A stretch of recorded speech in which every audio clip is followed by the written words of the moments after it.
in leadership, and I've come to the conclusion that most of them had parts of the answers. So this is my present definition of leadership after 30 years. If you look at that sentence carefully, you will discover that leadership is not something that you pursue.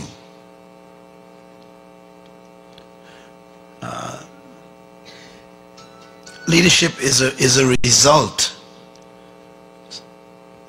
So if you want to become a leader in an area of life, you have to turn this sentence upside down and start from the bottom. For example, if you want to become a leader in the world, you first got to have a sense of purpose. That is number one. It's not showing up there. And that purpose produces a conviction. And that conviction produces a vision that a person sees of their life. Then the vision is what causes the passion. When a person can see a future, it generates a passion for them to wake up in the morning. That passion is what produces inspiration in other people. And this is very important when you're talking about a business. If you're not passionate about something enough to inspire people around you, you'll never become a successful person. When you inspire people, they allow you to influence them. And when you can influence people, which is the impact of your character on them through your passion and inspiration, then they call you a leader, which is in reality an integration of purposes. So leadership is really a product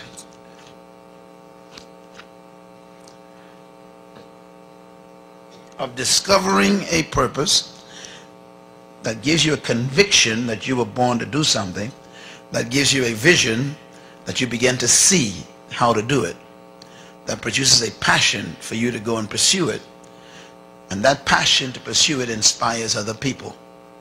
Once you inspire people, they will give you their talents and gifts, their energies. They'll serve your vision once they've been inspired.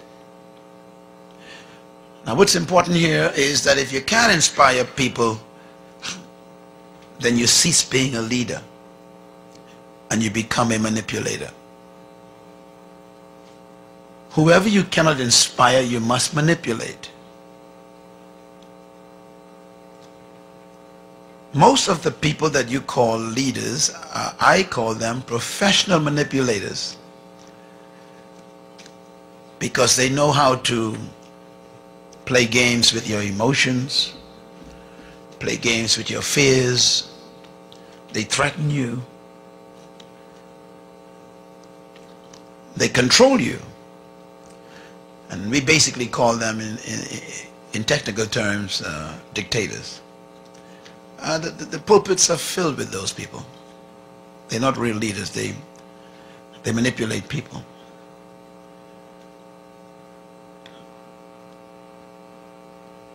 Some of the greatest leaders in the world are people who run non-profit organizations. And that's because they don't not necessarily pay the people who are working. The people work for another reason. And that reason is they're motivated by an inspiration they got from the leader. The cause draws them in. And in many cases, that is why it's difficult for pastors to explain their value to people. I'm talking about good pastors.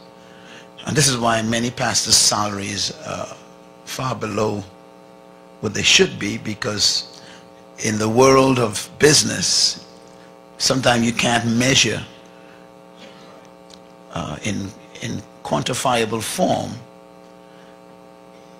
the value of that pastor in inspiring so many people to do a powerful work and not pay them. You should get paid for that. Because it takes a lot of skill to inspire people with vision. With that in mind, let me talk a little bit about the power of that vision in business. Business is about living your future. It's about what we heard just now, finding your core passion and pursuing it. And vision to me is a misunderstood component in leadership. So I wrote some thoughts down here from one of my books out there, and I want you to just think about them. Number one, the greatest gift God ever gave man is not the gift of sight, but it's the gift of vision. Why? Because sight is a function of the eyes, but vision is a function of the heart. Sight is limited to the capacity of the eyes, but vision is limited only by the boundaries of your imagination. Isn't that awesome? That's why I am very suspicious about my eyes. I don't trust my eyes when it comes to living. The greatest enemy of your vision is your eyes, your sight. Because sight restricts you to the present. You know why entrepreneurs are always considered crazy? Because they keep seeing things that other people's eyes can't see. That's why I tell you, vision is the heart. It's the beginning of business. You got to see something so clearly that you have to describe it to those who can't see it.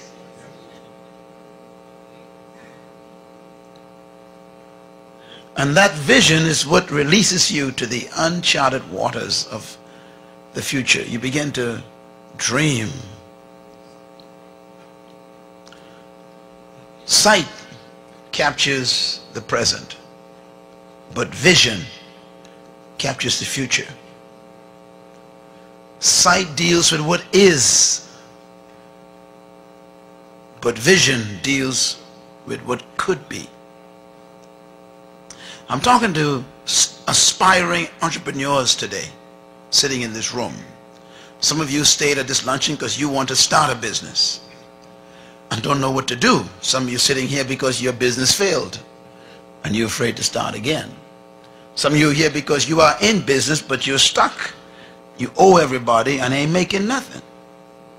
Some of you are here today because you are business people and you're basically paying the bills and paying the creditors, but there's nothing really to show for your efforts. And then there are those here today who are in business and your business is doing fairly well and you want to go to the next level.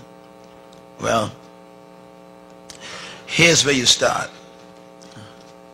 The business of visionary leadership. Number one, vision is the capacity to see farther than your eyes can see. That's how I define vision. You got to be able to see beyond what you can see. And secondly, vision is the ability to see beyond your eyes. And you must stop trusting your sight. You cannot see things as they are if you're going to go into business. You have to begin to see things as they could and should be. You know, we built our organization from zero. I mean, it was nothing. It was just an idea in my head, planted there by God, of course. And I saw this powerful thing, this vision. And today, everything that people laughed at me as being a dreamer has come to pass. You know, we employ over 100 people. And our business is very, very busy. And we affect millions of people. Our products are distributed worldwide. And we have to operate a number of business and companies together with that because we are so wide in our global scope that our business demanded that we see like an eagle. We got to see far all the time. Proverbs 29 says something that I want to bring to your attention. Very important verse. When I first read this verse, I was angry at God, because this verse occurs twice in the book of Proverbs. And the first time it's written like this. It says, the rich and the poor have one thing in common. God made them both. And I became angry. This particular verse written by the king, he says, where there is no vision, the people throw off self-control. They throw off restraint. We call it perish, but it actually should be they throw off self-control. And they don't understand the laws of God. I believe that the poorest man in the world is not a man without money, but a man without vision, a woman without vision. That's poverty. As long as you can dream, you're not poor. You are poor when you stop dreaming. When you give up and you accept your surroundings as your future, you are poor. It's okay to be born in poverty, but don't accept it. I was born that way and I didn't accept it. Here's the verse I was referring to. Proverbs 29. It says, the rich and the poor have one thing in common. That's what the verse, Proverbs 29:13 says. I'm not sure why it's not showing up in this interesting computer they got here, but anyhow. This is not my computer. I'm not sure why it's not showing up. But that verse is very important. See, it wants to come up, but it doesn't come up.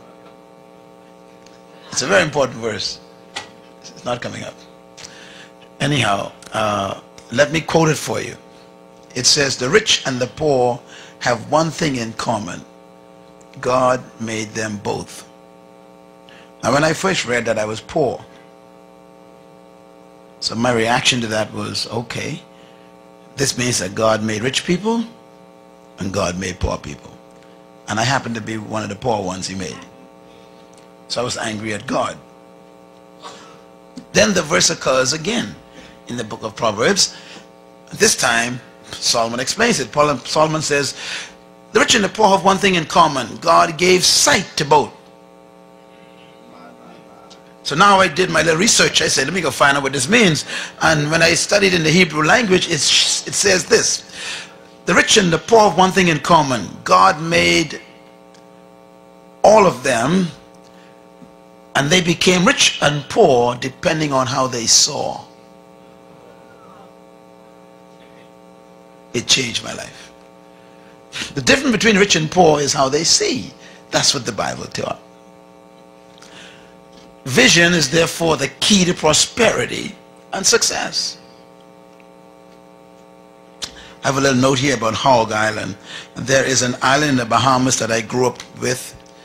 This little island was called Hog Island because it had wild hogs on it. It's right across from where we lived. It's a little island.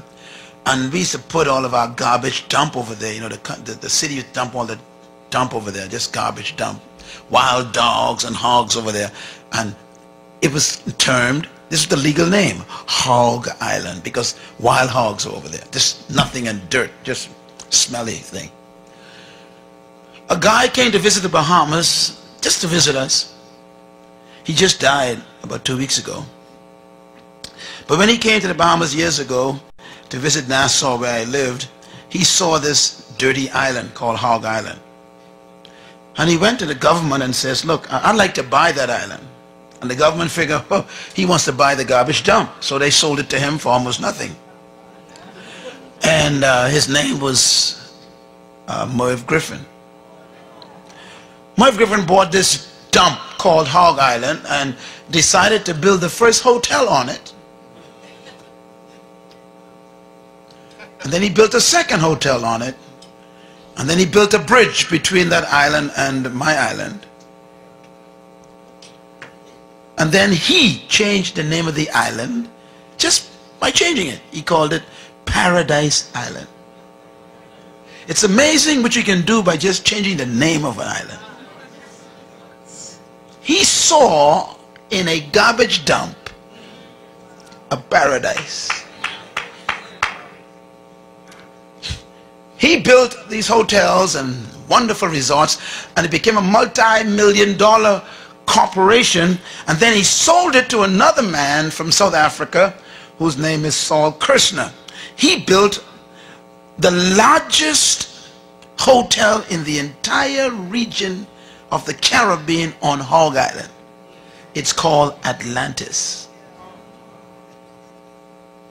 5 million tourists come to us a year looking for that little Hog Island, and they leave over $1 billion a year because of that little island. If we had seen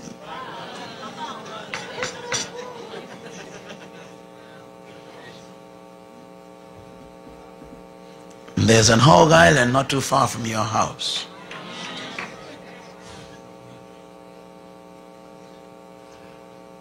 You call it the hood, or whatever you want to call it.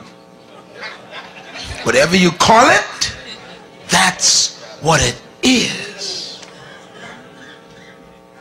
Today we regret as a country and a government that we sold that Hog Island to that man who had a vision that we couldn't see, because we never saw a hotel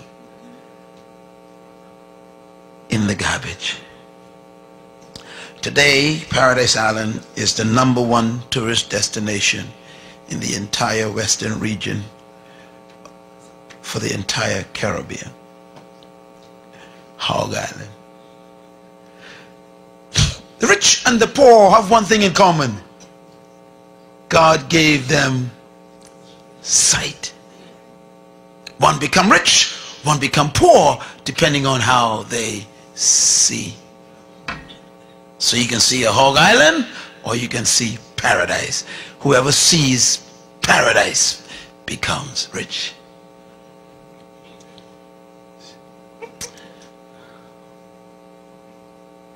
Story about a shoe company in India. I like this. It's a true story.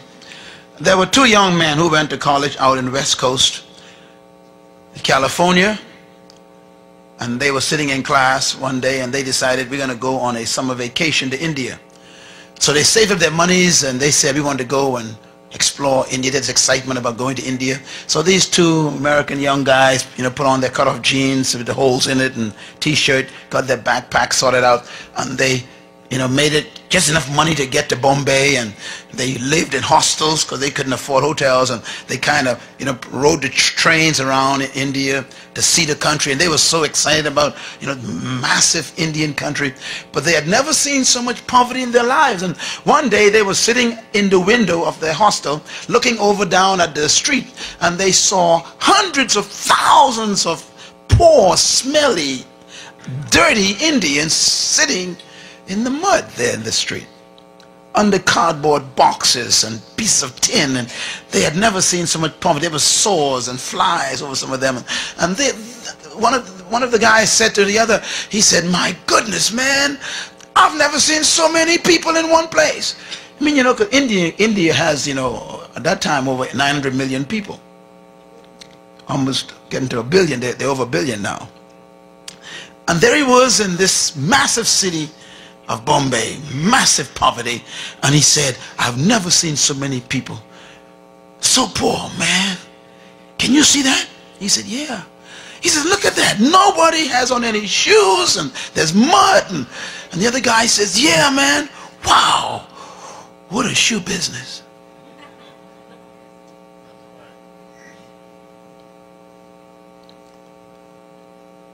So they went back home, went back to college. One of them was sitting there in the class. The professor was talking, and he began to scribble on a piece of paper. Different, just scribbling. And his friend said, "What are you doing?" He said, "Nothing." And he was designing a shoe, because the picture of those thousands of dirty feet couldn't leave his mind. He saw a pair of shoe on their feet that could cost 25 cents. He designed a shoe that would be made out of plastic, and when he was finished with the design, he sent it off and got it registered to the Library of Congress, and then he sent it to one of the manufacturers to make a prototype, and the guy made a prototype of this plastic shoe, and he told his friend, I'm going to quit school, man. I'm going to pursue this idea. His friend said, no, man, you can't quit school, man. We got 2 more years. You could hang in there. He said, no, man, this thing could work. I see the vision. This thing can work. We can get these shoes in these Indians' feet. He says, and the manufacturer said he can make them for 25 cents. The guy says, you crazy. You can drop out of school. He said, yes, sir, man. I'm going to try this thing. He quit school and took the little bit of money that he saved up, got some money from his uncle, found a couple of investors, and invested in his plastic shoe. Produced his first batch, shipped it off to India, and began to sell them through a distributor there for 50 cents.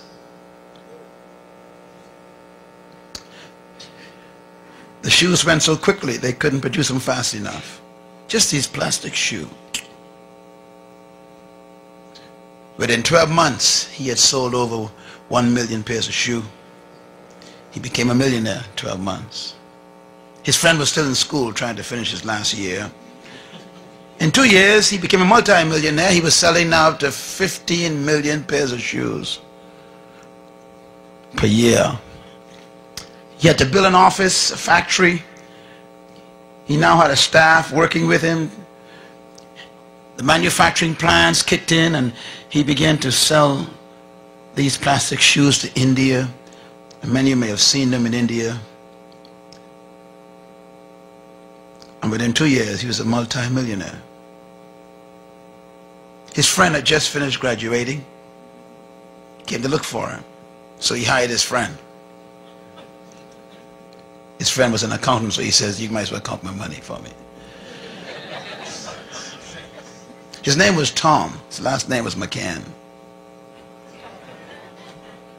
And so began a shoe business.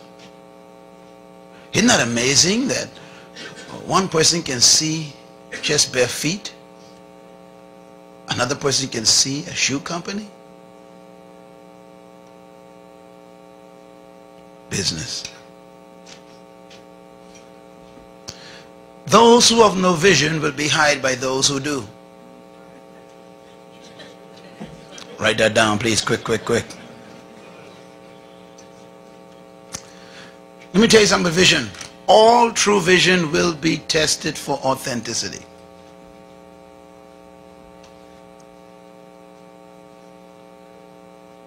I know I told you some good stories, but those stories come with some pain. Banks who don't believe in you. I remember Merv Griffin telling the story of how many banks turned him down. Until finally one bank says, you're crazy, but I'll take a risk. And Paradise became the most successful resort center in the entire region. Every true vision will be tested. When you start a business, brace yourself.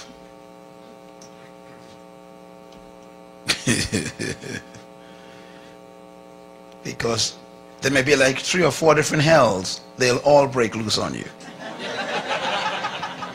Am I right? So you got to stay with your passion. You got to believe in your vision. Business demands audacity, persistence. You got to believe in it so badly that you're willing to mortgage your house.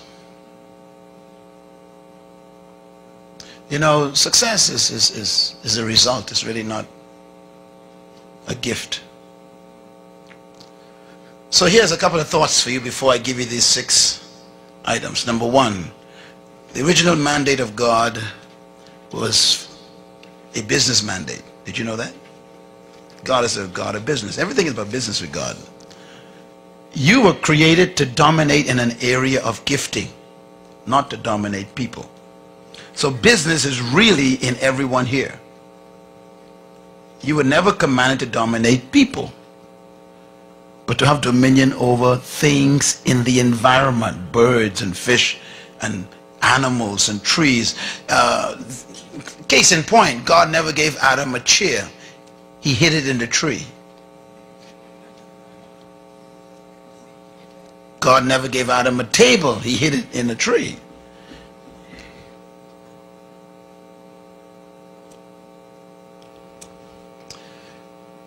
So it is my belief that you were created to dominate and manage natural resources.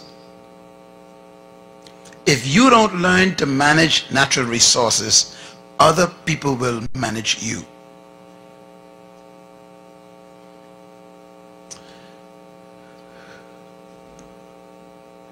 Your gift was designed to impact natural resources. And everyone in this room was born with a gift. And there is a natural resource on earth that you were designed to manage, control. Not people, but a gift that you manage that enhances the lives of people. You know, I think about this thought. You were born with the seed of your business within you. Everybody was born with business. Very few find it. Business is inherent in the human spirit. Can I put it another way? If you don't become deployed, you'll be employed. Let me try that one more time. If you don't deploy yourself, you'll be employed. And those who deploy themselves, they usually employ those who don't.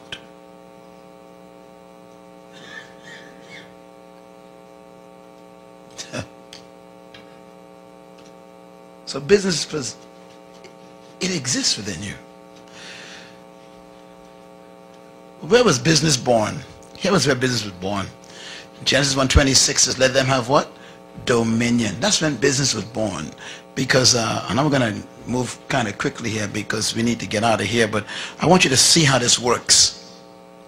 The word dominion means kingdom. It means to govern. It means to have sovereign rulership over cows and wood and water and fish. That's what God told us to dominate, not people.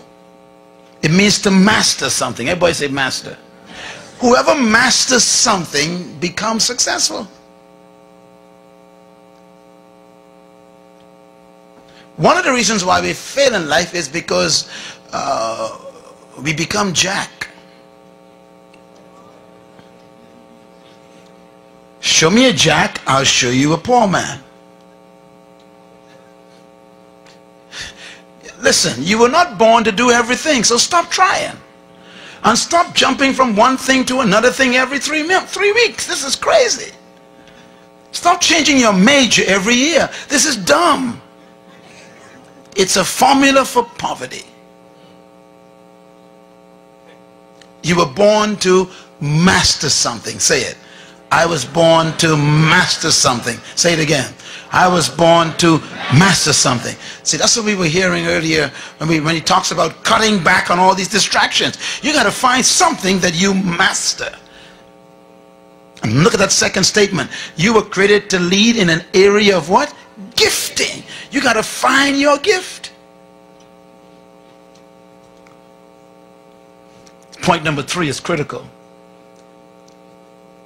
You were created to master a natural skill. And the two words must go together, natural and skill. If you hate doing what you are doing, it ain't natural. So you got to find out, what is my natural skill? What do I just love to do? And then you need to refine it and serve it to the world. It becomes a business. But this is going to get sweet in a minute. Watch this. Your natural skill is your domain. You know, I think of Tiger Woods, and I'm going to use him a lot in the next couple of moments. But here's a young guy who had no interest in being a multimillionaire. He had no interest in being a leader in the world.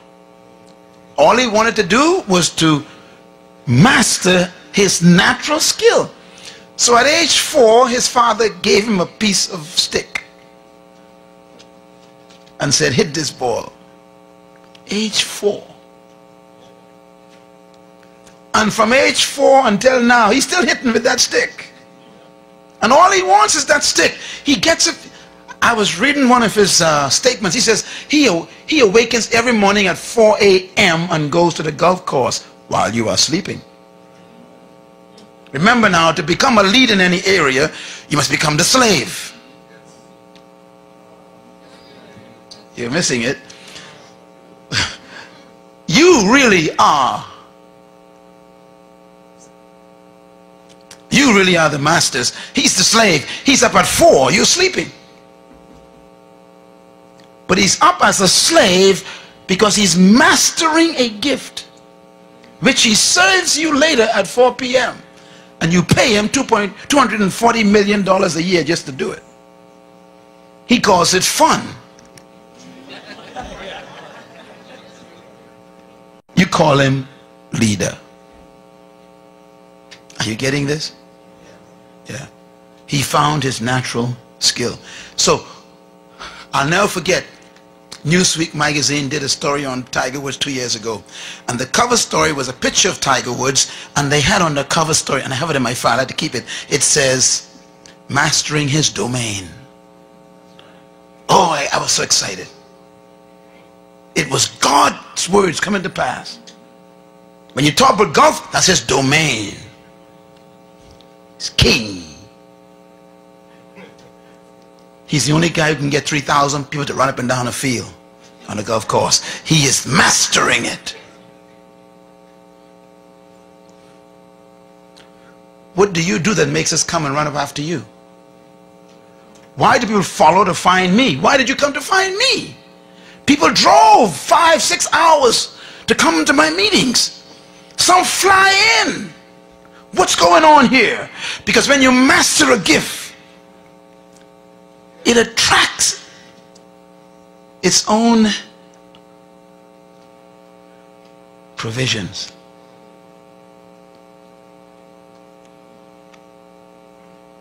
Business. Sure. Write this down. The domain is your seed for business. I guess I'm taking you another route of business. See, I could talk about technical things about business, investments, but that doesn't make a business work. What makes a business work is when you understand that you have something that the world wants and they'll pay you for it. And you got to find out what that thing is. And everyone in this room was born with one. At least one.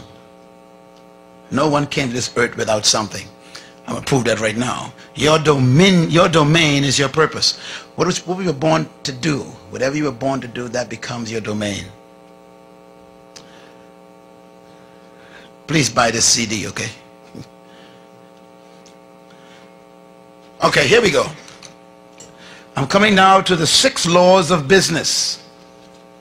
Actually, I'll give you 5 of them. This is the first statement God makes concerning business. And every person in business success are following them. Matter of fact, this is the verse that Bill Gates is using.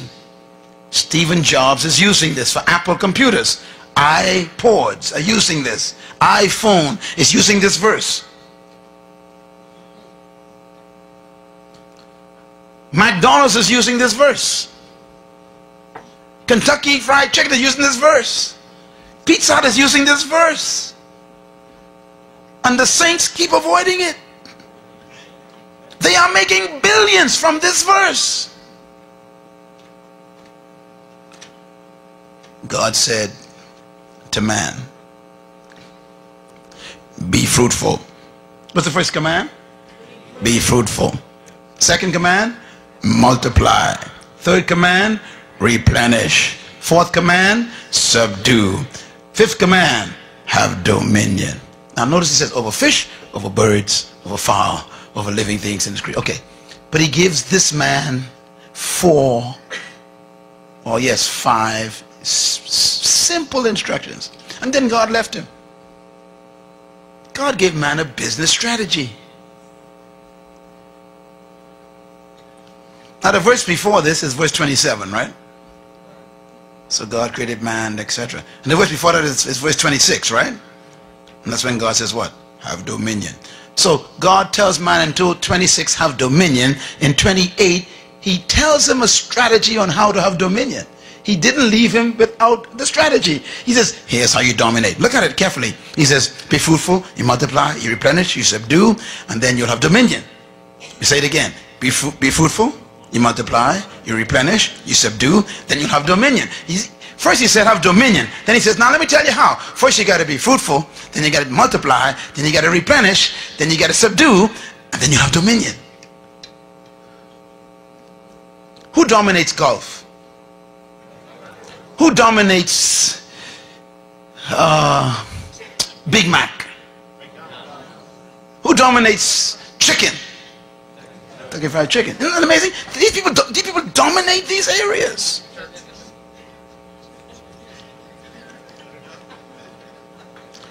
Who dominates Whopper? It's amazing that I can call a name of a product and it controls the whole area.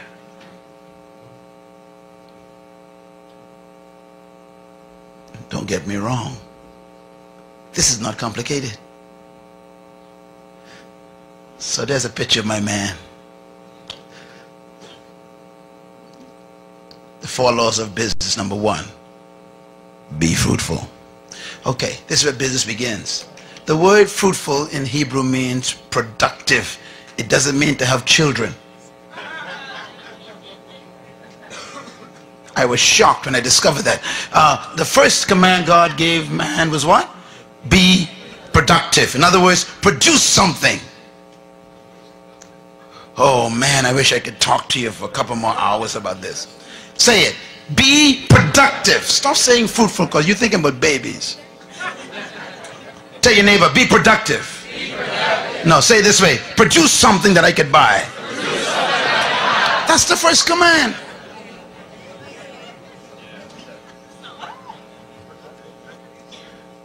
Now, here's something important to remember. The first command is to be what? Fruitful. The first command should have been be seedful. Because fruit is a result of seed. You can't have fruit unless you have a seed that has a tree that bears fruit.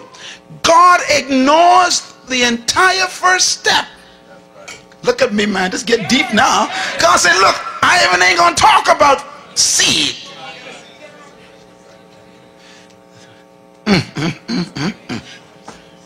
Oh, you still ain't got it.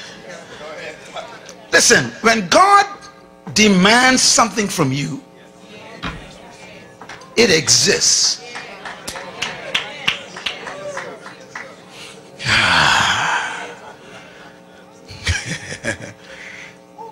So the demand for fruit is a presumption.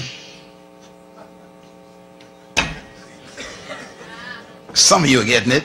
That there is seed somewhere. The number 1 reason why there's poverty in North Tulsa is not because of a lack of investors coming in, but a lack of productivity inside.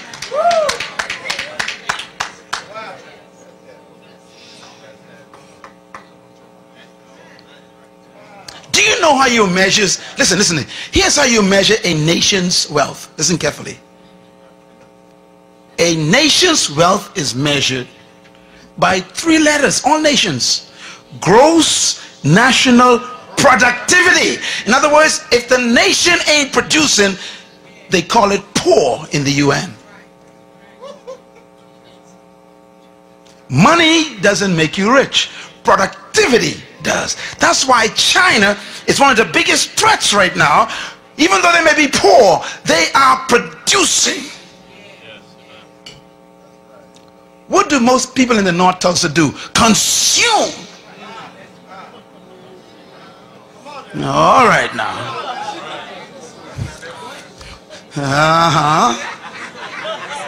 You keep going to the bank to borrow money to buy stuff that isn't productive. I mean, if you're going to buy a vehicle, buy a truck so you can become one who collects garbage to produce a business. Don't buy a car to drive around in. That ain't productive. All right now, I'm talking.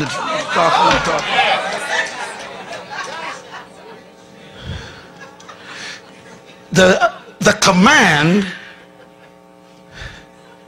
presumes that seed exists in you right now.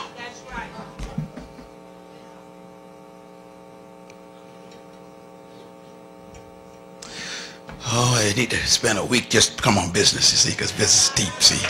I'm serious about it. You have a business week. See, because you are sitting here on a gold mine, you can't even find the gold.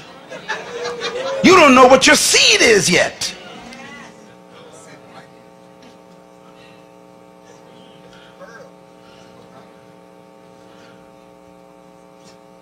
There's a seed. That's your business. And God says, show me the fruit of it. Produce something.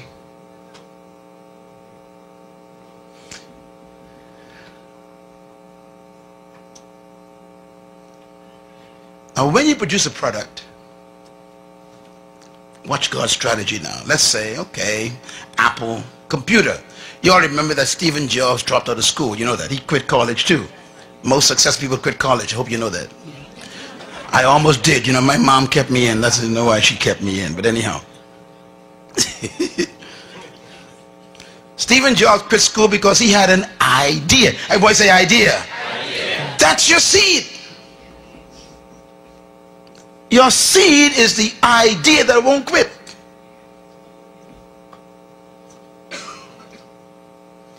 This guy had an idea. He went to visit a plant to see a computer. Stephen Jobs is an interesting guy. Young fella in college. And he went and he saw this computer, and the computer was big as half of this room. He looked at it, he says, why can't they reduce that to the size of a desk? And he walked out.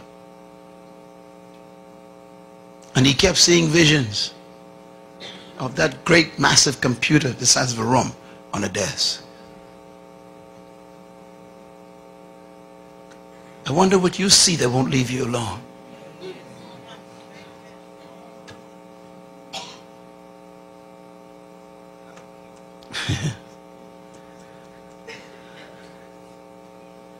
Write this down. Every problem is a business. I'm going to say it again. Every problem is a business. One man see bare feet, that's a problem.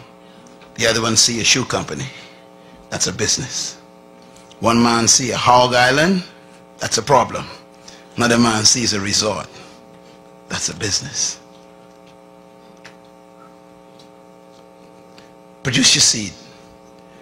Produce your fruit. And then the second command, multiply. You know, when you produce a product, then you got to reproduce it. If you cannot reproduce what you've produced, you're going to be poor. One of the keys of successful business is being able to reproduce your product 1,000,000 times more.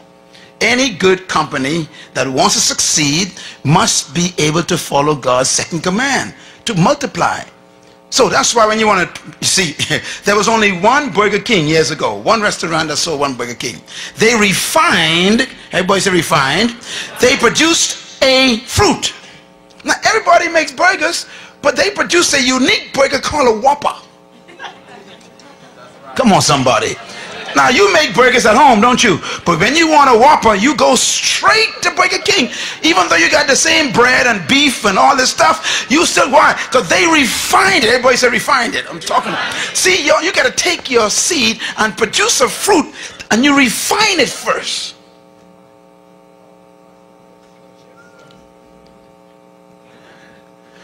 If you're going to be a cosmetologist, you still ain't going to be wealthy. Because anybody could be a cosmetologist. You got to find what kind of cosmetologist you will be. What are you going to specialize in? Everybody sells burgers, but no one sells a Whopper. What's your Whopper? That's the question. Now watch Burger King. Burger King then takes this Whopper sandwich that they refined, and they developed a system, everybody says system, to reproduce the same Whopper every time. So when I went to Mexico one day, we went to Burger King, the same Whopper came out in Mexico. We went down to Venezuela, Burger King, the same Whopper. We were in the Ukraine, in Russia, the same one. I said, how can the same Whopper be in every country? Because they reproduce.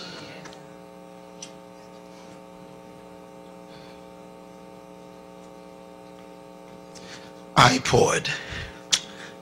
They only developed one prototype, one prototype. And they kept testing it and testing it. One prototype. And when they got that one prototype down to a science, that's the fruit. Then they said, okay, now let's assembly line. And they start multiplying. What you cannot multiply, you can never succeed in. My message is my fruit. Leadership, kingdom, purpose. They're my fruit. Now I got to put them in a form where they can be multiplied. So now I got to shift into books and CDs and DVDs and they're in 25 different languages. I got to multiply. Same message. If you want a Big Mac, you can never get it from Burger King. Because Big Mac is McDonald's fruit.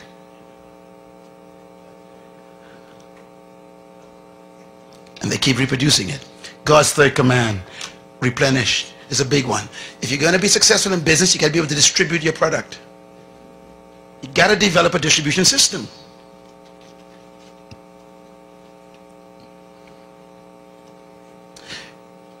Nations Bank, they sat down in their headquarters somewhere in New York and had a long meeting one night and said, something, let's reproduce ourselves in 50 states. So we got to develop what? A system. So when you walk into the bank, everything is in the same place. Okay, Walden, bless his heart, had one store. He said, okay, I got my fruit. I got a store where you can actually come in and get wholesale prices, man. The guy had one store. That's number one. Number two, he decided, I want to follow God's second command. I want to multiply. So he created a system to reproduce Walmarts all over the world. Number three, he said, now I'm going to distribute my products to those stores. Walmart got his own distribution system. What about yours? And God's fourth command, business, subdue. Subdue means you control the market. To subdue means to control. If you do not control your market, you will die poor. Simple, isn't it? Bill Gates was so successful in following God's commands that Congress had to call him in. Remember? He was so dominating in the market. They said, you got to break up your company. We can't have you controlling the whole world like this. Why? He subdued the market. If you wanted anything to do with software and computers, got to come through Microsoft.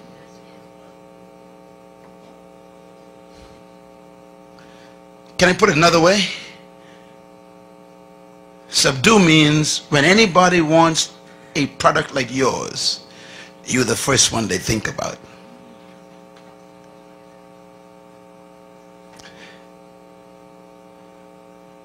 Subdue.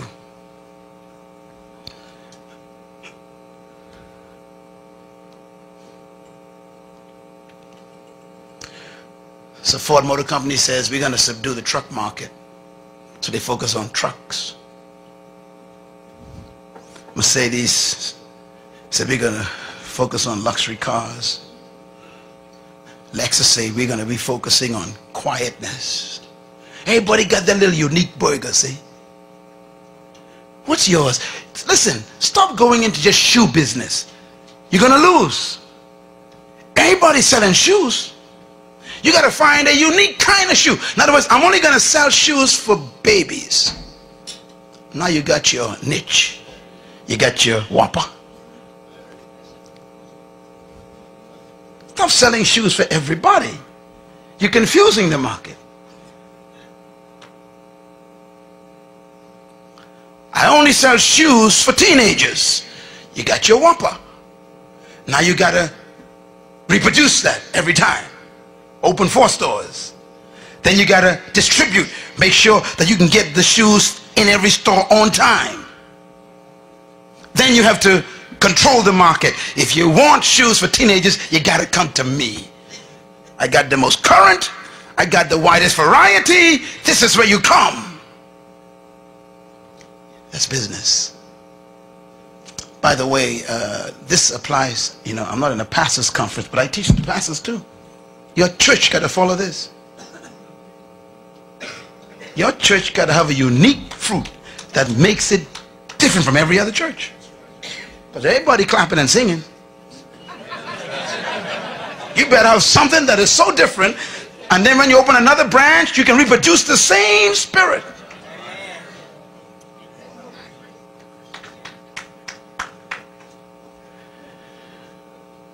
God says, subdue. Oprah Winfrey, boy, she did a good job. She packaged her seed, reproduced it in her shows, distributed in every available media company wants a show. Same show. I said same show. She don't have 5 shows.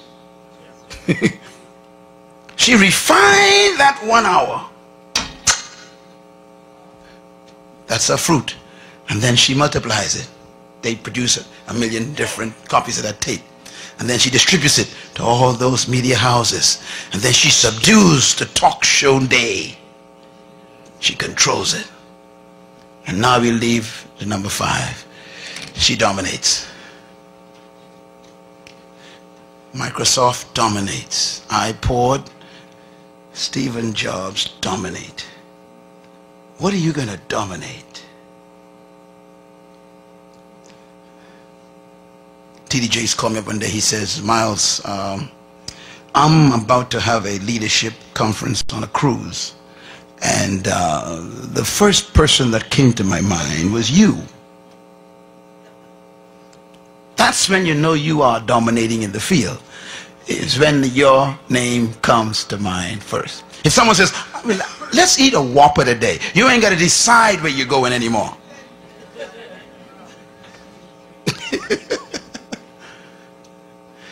Is there something that you have produced that makes us find you? That's your business.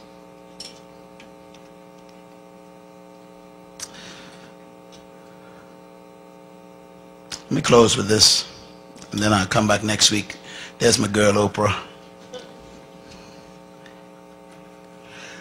Little abandoned girl abused by her parents. All she had was what? Idea. Idea. So how to be successful?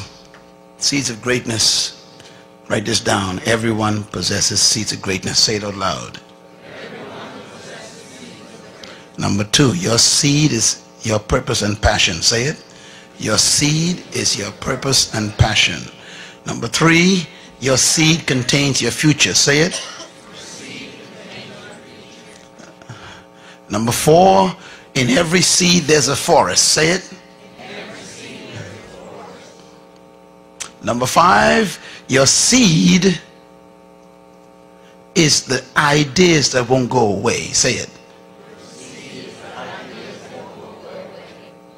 Number 5, your seed determines your natural talents.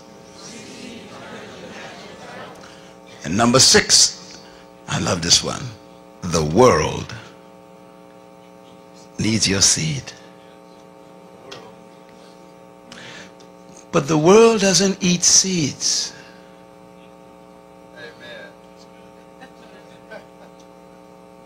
There's your dilemma.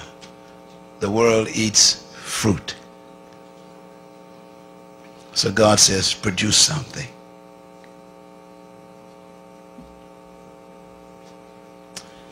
And finally, your seed is your business.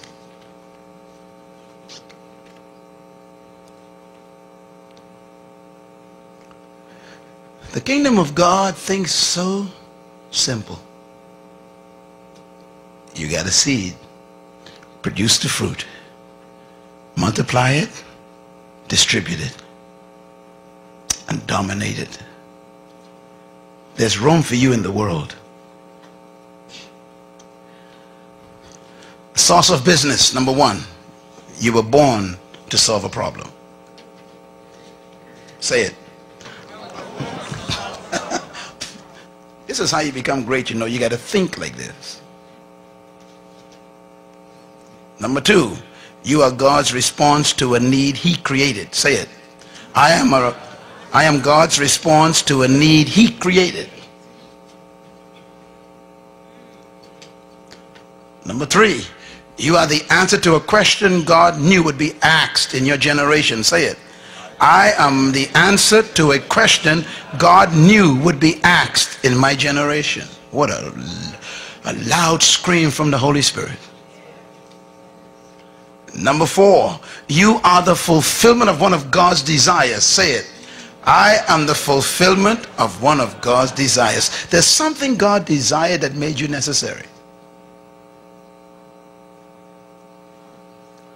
Number 5, you are an assignment your generation needs to experience. Say it. I am an assignment my generation needs to experience. We're waiting for you. And number 6, you are necessary. Say it. I am necessary. Say it again. I am necessary. One more time. I am necessary. You should take this list and put it on your children's wall and let them repeat it every morning. If they get this, you won't be able to stop them from succeeding.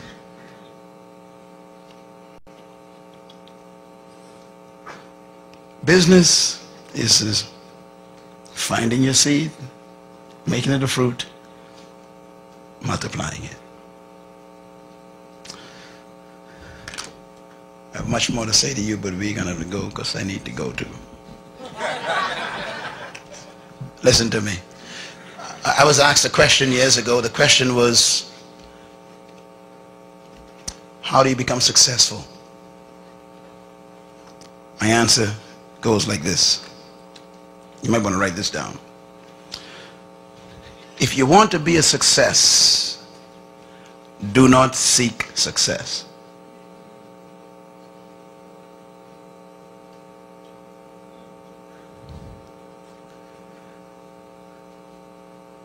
Seek to become a person of value. That's it. I repeat, if you want to be a success, do not seek success. Seek to become a person of value.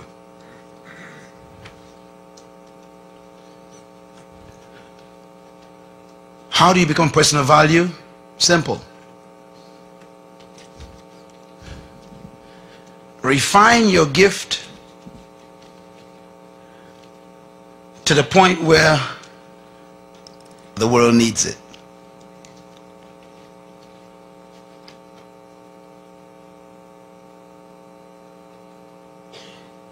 I think any of you who studied economics knows this, that money follows value. Wealth follows what? Value. So don't go after money, just become valuable. They'll find you. So you got to develop yourself and refine your gift so well that they come look for you and they pay you to be yourself.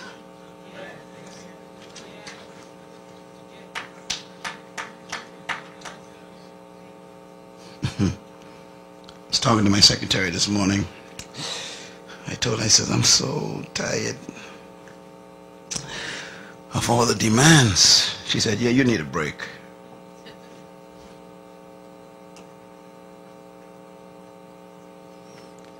She yesterday told me I have 987 invitations for 2008.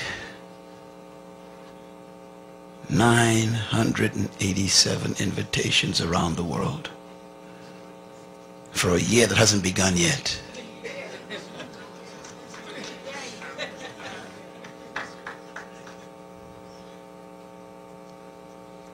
Make yourself a person of value, and they look for you. Let's pray. Lord, for every business sitting in the chairs here, may they be ignited. Germinate every seed. Let this be the conference where the seed becomes a tree. And Father, I pray that when I come back to this city or visit the cities represented here, that there will be stories coming out saying, look at my Tom McCann shoes, look at my Paradise Island, and look at what God has done with my seed that has become a fruit. I give you thanks now that the businesses in this church and in this city would emerge. Because our fruit is not for us, it's to feed the world. We are servant leaders. Thank you again for this great conference. We give you praise. So be it. Mount Airy, New Jersey. I was in a packed room, bigger than this, packed to the walls. I'm the main speaker. They said, speak on potential and business. I said, sure. And I spoke that night on discovering your seed and finding your gift and developing it and multiplying it. And a lady came to me afterwards, met me at the book table, and I was autographing book. She said, Dr. Munroe, I got the message.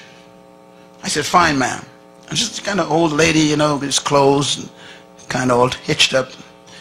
And she said, I work in a hotel. I make beds. I said, that's great. She said, but tonight I heard you. I got it. I heard you. I heard you. I got a seed. Tomorrow, Dr. Munroe, I'm going to bring you my fruit. I said, okay. So the next night, limousine pulled up. I jumped out.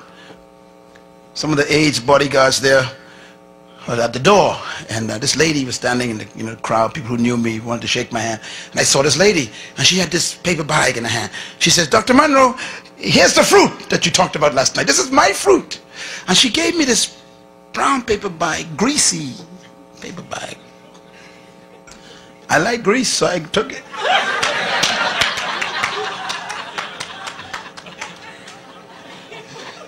And I gave it to my aide, and we went into the meeting, had the meeting that night, and did the second session on maximizing your business.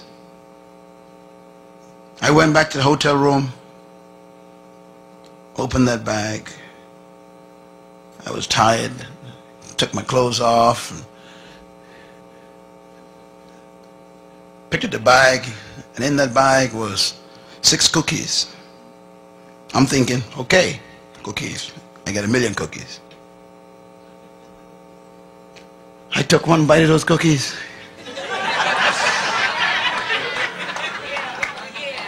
I don't want to tell you how I felt, because you wouldn't accept it. But I tell you what, I had an experience. My toes curled up. Everything, my whole body had spasms everywhere. I was like, hey,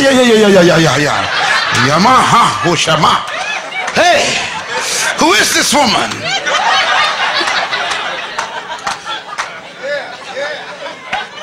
I took another bite. The whole room began to spin. I'm like, oh God. There was stuff in that cookie that even God didn't make yet. She had it perfect. And before I went to bed, there was one left. My guilt was not upon me. I didn't care. It was that good. I went back to the final session. I said, I want to find the lady. Who's the cookie lady? And she's in the back there said, me, Dr. Munroe? I said, bring that lady up here.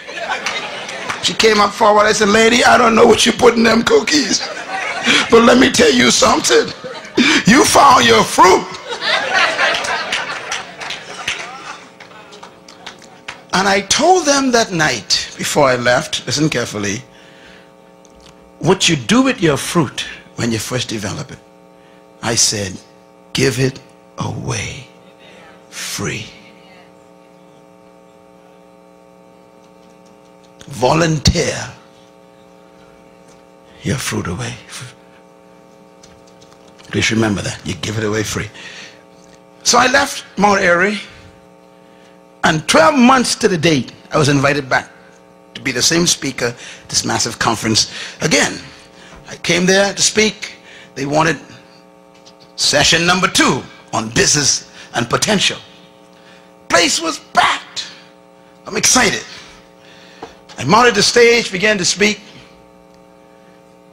and everything was exciting. The second night, we pulled up. Limousine opened the door, the bodyguard standing there, and this crowd of people were standing there to get books autographed and to shake my hand. And there was this lady in a nice hat, this pink hat, man, with black stuff on it, and she had on this nice suit with black buttons and trimming, a pink suit with black. Whoa, she looked like a queen. And she had this bag in her hand, and this lady began to say, Dr. Munroe, Dr. Munroe. And they were holding her back. And I said, let that lady through, whoever she is. She looked nice. And she bought this bag. She says, I bought this bag for you, sir. I said, thank you, ma'am. She said, don't you remember me? I said, no, I don't know who she was. She says, you don't? I said, no. She said, I'm the cookie lady. I said, stop it.